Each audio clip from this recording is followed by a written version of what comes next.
Guten Tag, Spartanians. Happy Tuesday, November 7th. Welcome back. I hope you enjoyed your weekend and were able to get out and enjoy the above average temperatures. Looks like we got a nice little stretch coming up for the next couple of weeks while I'm locked inside a dungeon with no windows. You guys are at home, hopefully nearby a window and potentially able to venture outside and enjoy the last of fall before dreaded winter arrives. You can see the agenda for today as well as for the week. Be reminded that you need to check in with me one time during the week. We have check-in times from 12:10 p.m. to noon 55 p.m. Tuesday, Thursday, or Friday. Today, we're going to talk about documents C and D from the DBQs, and then you're off onto documents E and FA for Thursday. So far, so good on the questions. I've appreciated some of our answers. Many of them have been thorough.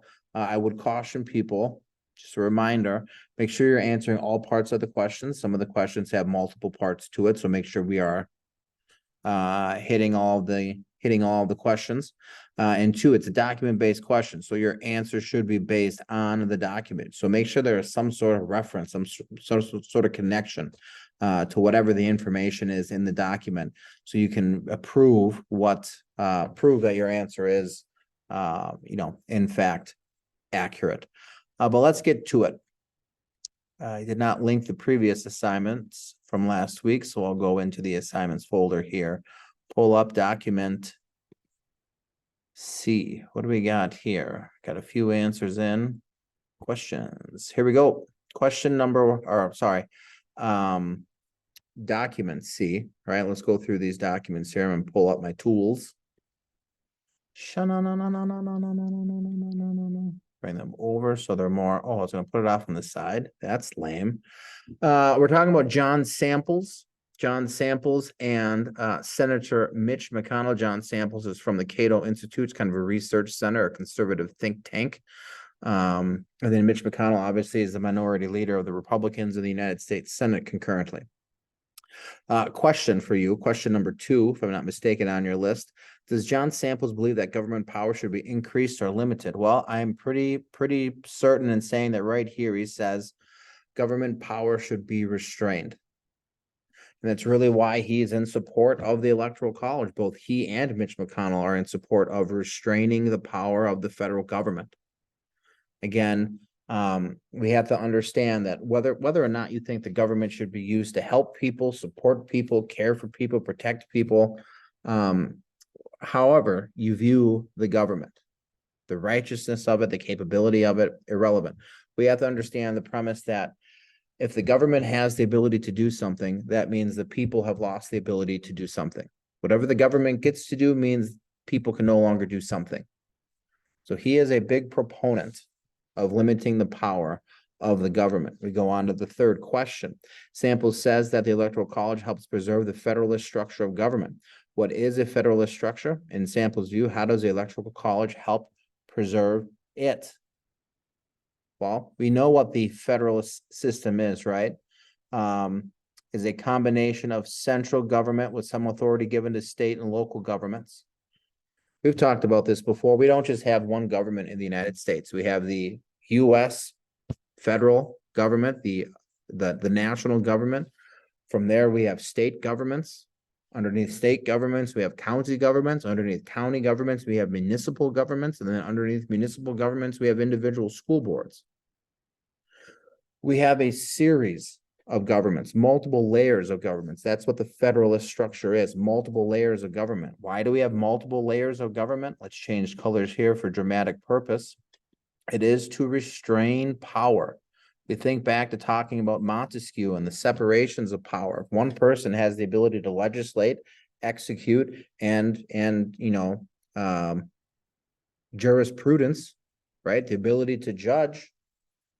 That person can very easily become a tyrant. So if we break up the power of government amongst multiple people, there's less chance that a government can become oppressive. And if we break up the powers that governments have, a government has, and establish multiple governments at multiple levels, we further diminish the ability for tyranny.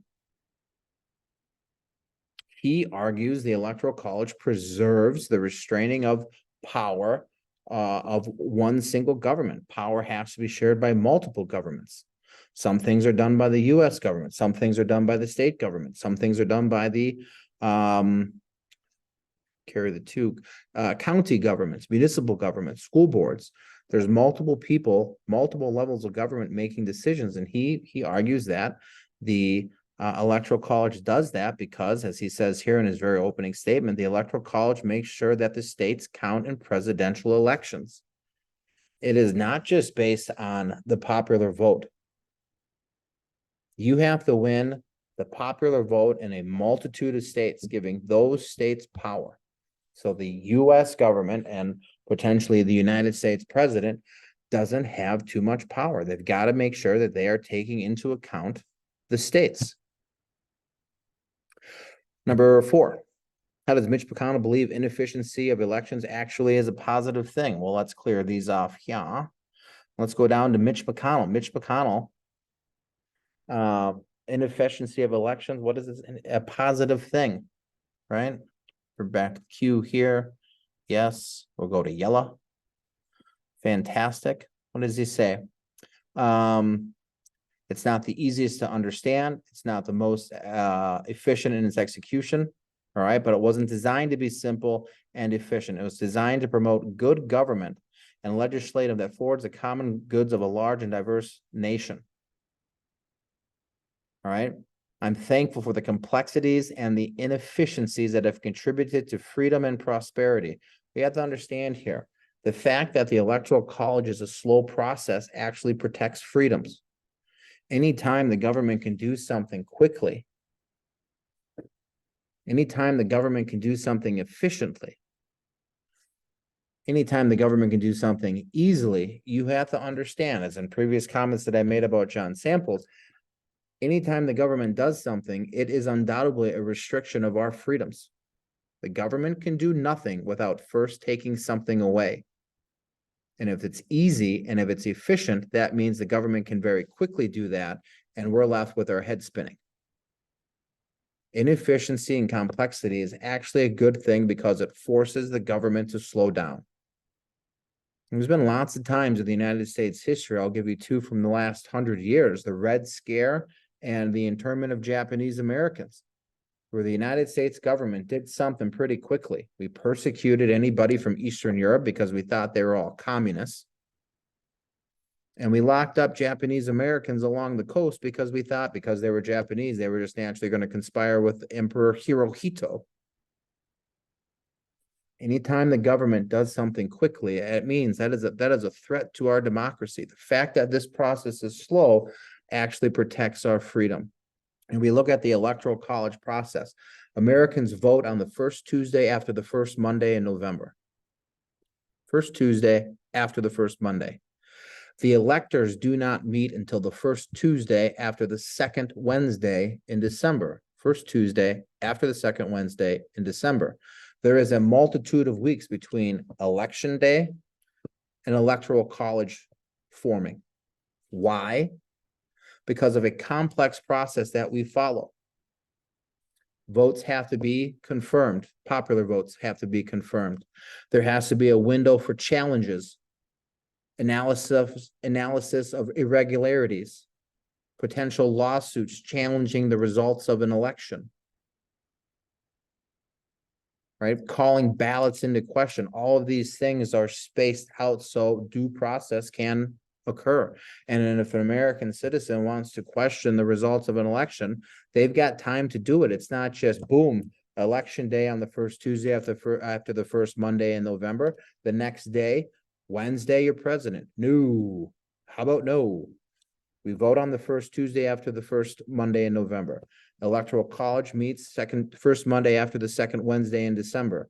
Time to challenge, verify, question, analyze happens in those weeks. And then there is still a delay until the Electoral College ballots are counted on January 6th. It's inefficient, no question, but it's done so by design. Part of the reason the Electoral College was formed was because our founding fathers weren't certain if Americans were smart enough to pick their own president. So they gave plenty of time for them to conspire, might be a sinister take, but nevertheless organize themselves to figure out who they're going to vote for if the American people got it wrong.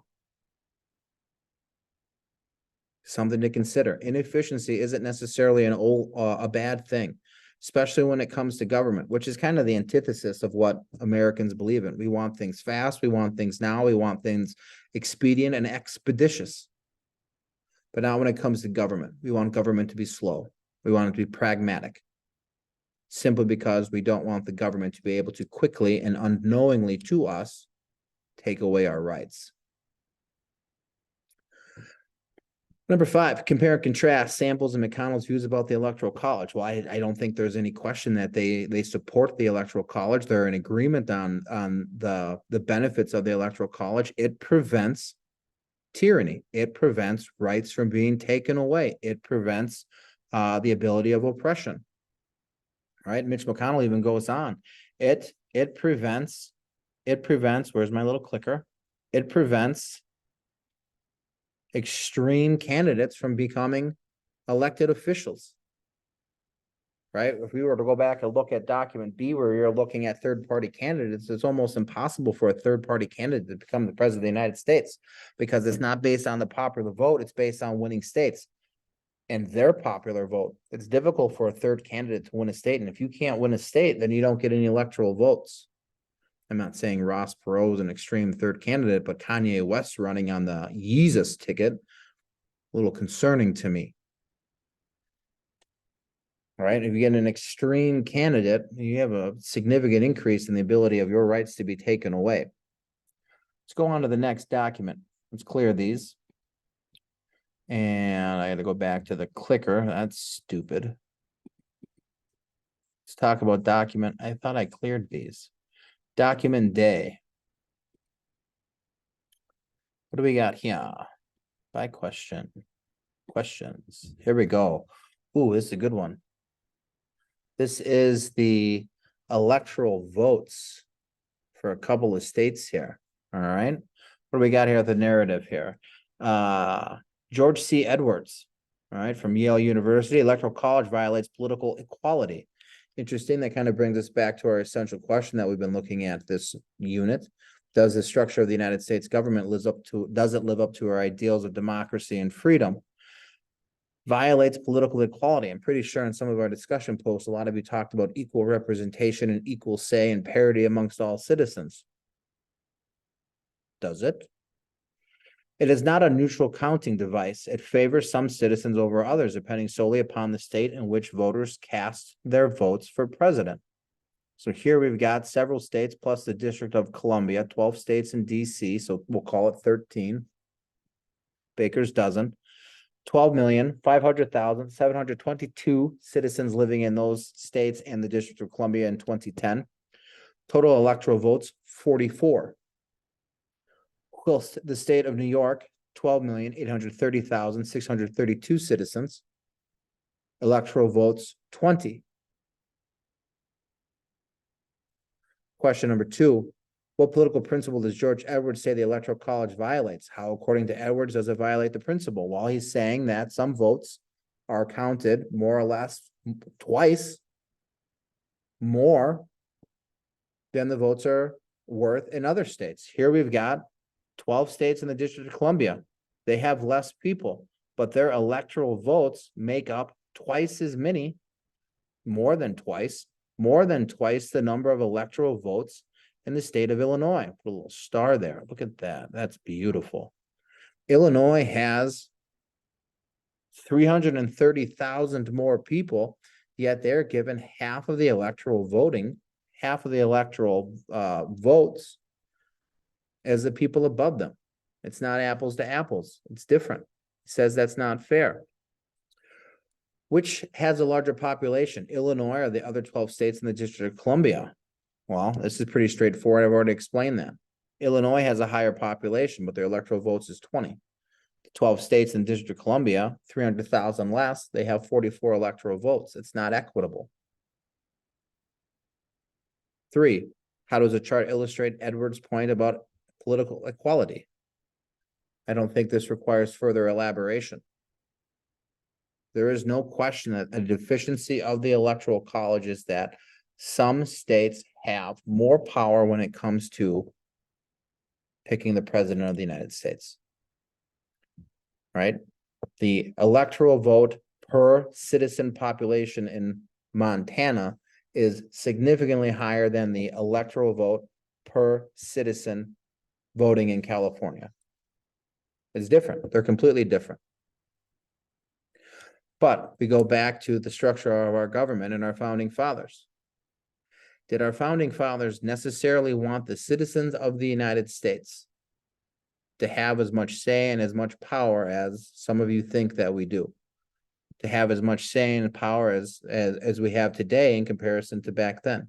I don't know if they ever wanted the individual citizen to have that much say. They wanted the states to have say.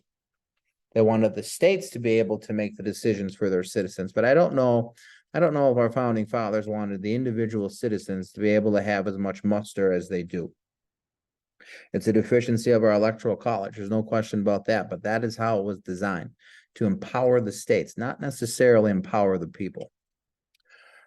I'll review your answers probably while you're watching this, and as you guys are checking in. Remember, you need to check in once each week, Tuesday, Thursday, or Friday from 12:10 to 12:55. If I can zoom out here, please and thanks. You have today and tomorrow to finish up documents. I don't know what letter is. I got to pull up the schedule. E and F.